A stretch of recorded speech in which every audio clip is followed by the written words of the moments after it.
Podemos seguir adiante? Agora sim, mudando completamente de assunto aqui para vocês, aqui no Morning Show, mais ou menos aqui pelo seguinte, vamos que vamos com o nosso Thomas Schultz, está aqui com a gente, grande Thomas Schultz, nosso colunista, especialista na psicologia do relacionamento, entende tudo e mais um pouco sobre o comportamento humano e para deixar o seu coração e a sua cabecinha aí regulados, é com ele mesmo, sabe tudo e mais um pouco.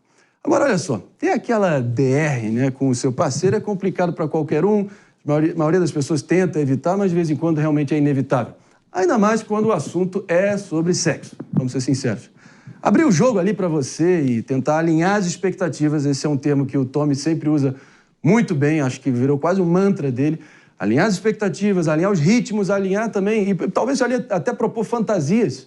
Pode ser algo desconfortável. Você pode falar, sugerir e ficar com cara de babaca. Mas é necessário que haja esse tipo de conversa, não é, Tommy? Acho que muita gente tem que lidar com isso. Aquele momento desconfortável, mas tem que enfrentar. Eu acho que sexo é o mais difícil da gente lidar num relacionamento. Porque se a gente pensa, o que acontece quando a gente está conhecendo uma pessoa? A gente tem imprevisibilidade, a gente tem sexo, a gente tem novidade o tempo inteiro. Depois que você já está um tempo com a outra pessoa, o que tem de acontecer? Rotina. E a rotina é inimiga do eroticismo. Ou seja, quanto mais próximo da outra pessoa, menos sexo você tende a fazer justamente por causa da rotina. Porque a gente tem previsibilidade. O que significa isso? Casais que, por exemplo, transam toda sexta-feira, já não é mais nenhuma novidade. Então, a gente tem que colocar elementos ali para dar um pouco de imprevisibilidade. Ou seja, fazer uma viagem, ou então surpreender a parceira, chamando para um jantar do nada no meio da semana. Mas eu acho que, como o André estava falando, o mais importante aqui é alinhamento de expectativa. Tem uma pergunta que eu acho que é muito boa quando você está com uma parceira, que é: do que você não gosta? Meus amigos, o problema são aqueles casais, né, Tommy, que tem esses, como a gente bem mencionou, que evitam o tema, não falam sobre sexo. Agora, tem os outros que falam muito, mas não fazem. Né? E fica palpitando na vida dos outros. É verdade. Não tem essa espécie? Tem muito também. Eu atendia uma mulher, ano passado, que o marido dela estava querendo propor fantasias para ela e ela não topava de jeito nenhum. Ele queria trazer um outro homem para a cama. E ela falou, eu não quero um outro homem na cama, só você, eu me baixo só com você. Então é muito difícil a gente também lidar com as fantasias da outra pessoa e também é muito difícil a gente saber que a gente não vai realizar nossas fantasias caso a outra pessoa não tope também. Então fica quase que uma coisa assim, uma vontade que nunca vai ser concretizada, sabe? Mas é um ponto também difícil, né? Porque você se autoviolar também as suas regras ou aquilo que você não deseja pra agradar o outro é complicado também, né? Não dá pra fazer isso. Não dá pra fazer isso, David. Não tem como. A gente tem que saber, o mais importante é a gente saber os nossos limites. É a gente impor esses limites pra outra pessoa. Por exemplo, olha, eu não gosto de trazer uma terceira pessoa pra cama, mas a gente pode tentar outra coisa. Meus amigos, eu acho que para o pessoal que possa estar tendo algum obstáculo de lidar com esse tema, que, claro, é muito pessoal, muito íntimo, basta você, para ter alguma inspiração, ligar no próximo debate à Prefeitura de São Paulo, que lá vai ter só todo mundo falando vai tomar naquele lugar, vai se fu, e talvez ali você se inspire um pouquinho para falar de sexo, como muito foi dito ontem. O que você achou, Pepe? O que você acha? Eu acho que você não sofre, você não parece desse problema. Você se abre, Não Pepe. parece que você sofre desse problema. Topa tudo, Pepe. Topa tudo. Eu acho que pode quase tudo, né? Quase tudo, né? Quase tudo, né? Sublinhando Quase tudo, né? o quase, que fique claro aqui. Não é isso? Vamos sublinhar o quase? Sublinhar o quase, né? Sublinhar Destacar o quase. né? Tá bom. A minha Vai que é fantasia é comer os cachorro quente. Antes, e durante e depois. Cuidado aí. Não abre mão da salsicha, né? Não abre mão da salsicha. É isso que eu ia falar agora. É o lado do Bolsonaro que surge aqui em mim. Não aguento. Eu tava prestando atenção no que o Tommy colocou aqui, né?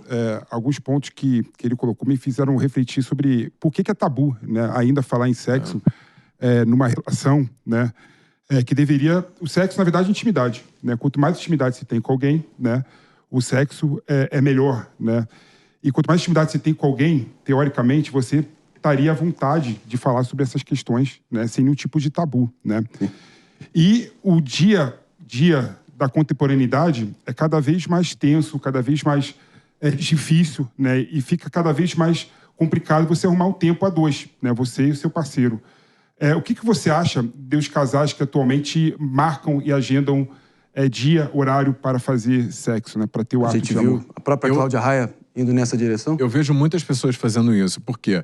se você não marca, né? Quando você já tem um relacionamento aí de muitos anos com outra pessoa, a gente tende a deixar ali os problemas ou as demandas da vida puxarem a gente. Filhos, por exemplo, trabalho. Então, se você não marca aquilo, você tende a empurrar com a barriga. Só que é extremamente importante sexo. Por quê? Porque a gente se reconecta com a outra pessoa. A gente pode até estar um pouco distante, mas é tão íntimo ali que eu acho que tem um papel fundamental para o casal. E você estava falando sobre a dificuldade, o tabu de falar sobre sexo. É muito curioso isso, né? Principalmente para homens. Quando a gente recebe uma sugestão da parceira ou de quem for, a gente tende a entrar na defensiva, como se fosse uma crítica, como se a gente não tivesse...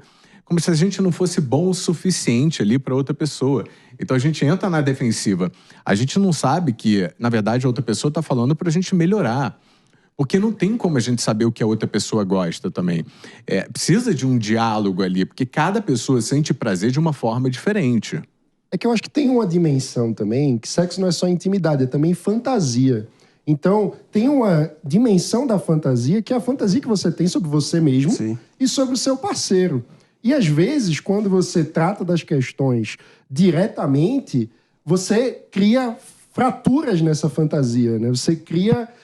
quando você se aprofunda, acaba evidenciando que muitas vezes uma fantasia de que você tinha, não, isso aqui que eu faço é irresistível.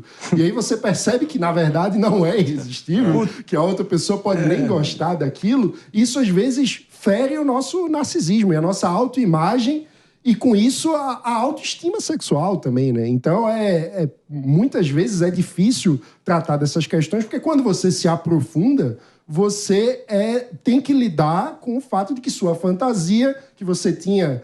porque só é fantasia de verdade quando a gente acha que é realidade, né? Então, quando a gente percebe que a fantasia era só uma fantasia, isso já gera uma ferida, né? É verdade. E você estava pensando nesse tabu que a gente tem, né? De eu não posso fazer isso com a minha mulher.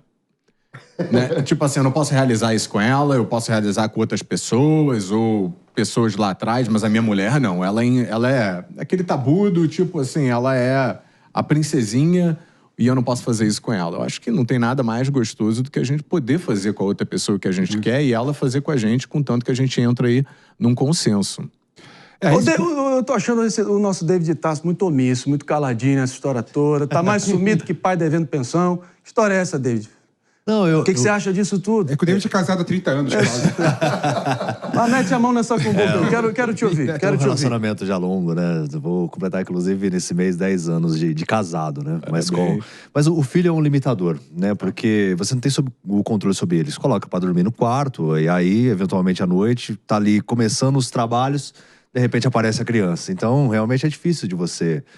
Então, o que a gente combina? Fazer viagens, eventualmente, ou alguma coisa diferente, né? Propor um fim de semana juntos. Acho que isso ajuda também. Só que, para você marcar o horário, eu acho que fica meio... Fica, mas tem casais que precisam, David. Tem casais que precisam, senão eles não fazem. E é importante também a gente saber separar que existe o pai e a mãe, mas existe também o casal. Né? É super difícil isso. Eu tô vendo uma demanda enorme crescendo a partir dos 40 anos de idade de casais, inclusive, abrindo a relação. Tendo outras pessoas do lado de fora, justamente porque eles se amam e eles sabem diferenciar o que é desejo e sexo de amor. Então, estou recebendo bastante pessoas nos meus atendimentos, abrindo relacionamentos com outras pessoas fora da relação. Meus amigos, não dá para menosprezar, né, Pepe? É a base física de qualquer relacionamento saudável, é o oxigênio, e você, se tiver com esse tipo de problema, não pode se furtar de procurar os especialistas, não é isso, Pepe? Não, exatamente. Tem um ponto interessante que eu acho, né? A questão da reciprocidade, né?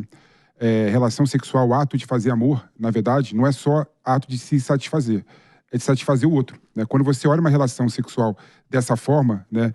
E você vê que você, cumprindo o que as pessoas querem, o que o teu parceiro quer, faz você, a entidade casal melhor. Se você me permite uma breve interrupção aqui, um breaking news importante para a gente trazer na programação da Jovem Pan. Agora sim, a primeira turma do STF ali formou um consenso e, de fato, formou a maioria, foi adiante com o ministro Alexandre de Moraes, foi ministros Cristiano Zanin, ministro Flávio Dino, formando assim a maioria necessária para manter o banimento do X em território nacional. E agora a ministra Carmen Lúcia e ministro Luiz Fux ainda são aguardados os votos e a gente vai olhando adiante. Claro, a maioria foi formada e assim a gente segue adiante nessa história toda. Claro que a repercussão política e jurídica a gente vai estar trazendo ao longo da programação da nossa Jovem Pan. Vira na chave aqui novamente, claro. Tome, pergunta foi feita aqui do PP, fica à vontade. Qual foi a pergunta mesmo? Na verdade, eu estava colocando uma situação, né, de que o ato de fazer amor, fazer sexo, na verdade, demanda reciprocidade. Né? A pessoa tem que saber, por exemplo, que ela tá lá também não para se satisfazer, para satisfazer o outro também. Né? Mas sabe o que tem acontecido, PP? É que os homens estão aprendendo que sexo é pornografia. Então eles veem aqueles vídeos que são completamente unilaterais, ou seja, é voltado para o prazer masculino, eles tentam replicar isso dentro de casa. Eu acho, conforme que você falou, eu acredito que se a gente tem uma missão, por exemplo, o objetivo de dar prazer para outra pessoa e a outra pessoa dá o prazer pra gente, não tem nada melhor. A gente sai dessa zona do egoísmo, porque a gente começa a perceber o que dá prazer no outro e a outra pessoa começa a perceber o que dá prazer na gente. Não tem nada mais prazeroso do que essa troca. Isso acaba tendo relação com a construção da fantasia, né? Porque quando a pessoa espera que um bom sexo vai simular algo que ela consome na pornografia, é porque a construção da fantasia dela está ligada àquele produto que ela consome. E isso acaba sendo um limitador para o prazer verdadeiro na relação. Mas qual é a melhor estratégia? Na hora do ato ali, se falar no pezinho do ouvido, pedir aquela coisa que você quer, ou depois de uma conversa posterior? David Tasso, nosso Zé Cochicho aqui, já te entregou a bola para você aqui. A melhor forma é para quem tá nos acompanhando pelo rádio, pela TV. David Tasso quer saber. Claro, calma. Um amigo meu mandou perguntar. Um amigo seu. Eu acho que tem dois momentos ali que são cruciais. Quando você tá com a pessoa, você pode perguntar para ela, né? Tá bom? Tá te machucando? Posso fazer isso? Posso fazer aquilo? De uma forma assim, né? Entrando no clima. E outro momento que é crucial é quando vocês terminaram, os dois chegaram ali ao prazer, vocês estão deitados um do lado do outro e você tem uma conversa aberta. Porque naquele momento você tá vulnerável, outra pessoa tá vulnerável e vocês conseguem se conectar com muito mais franqueza, na verdade. Pois é. Esse foi Thomas Schultz, sempre agregando demais aqui.